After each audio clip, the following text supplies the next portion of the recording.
రే మా మతం గొప్పదిరా. మా మతమే గొప్పదిరా. ఏంట్రా వీడు? అల్లాహు అక్బర్. మా మతమే గొప్పది. రే చెప్పానుగా మా మతమే గొప్పదని. లేదు, మా మతమే గొప్పది. చెప్తున్నానా మా మతమే గొప్పదని?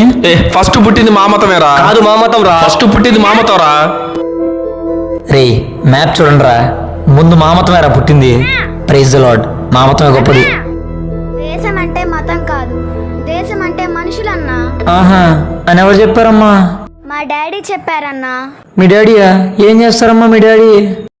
మా డాడీ ఒక సోల్జర్ అన్నా. అవునా? ఇప్పుడు ఎక్కడున్నారు మీ డాడీ? మా డాడీ ఈ జెండాలలో ఉన్నాడన్నా. అంటే మా డాడీ బోర్డర్లో చనిపోయారన్నా. చనిపోయినప్పుడు ఇదే జెండా కప్పు తీసుకొచ్చారు. మరి మా నాన్న ఏ మతం కోసం ప్రాణాలు ఇచ్చాడన్నా? ఈ మతం కోసమా? ఈ మతం కోసమా?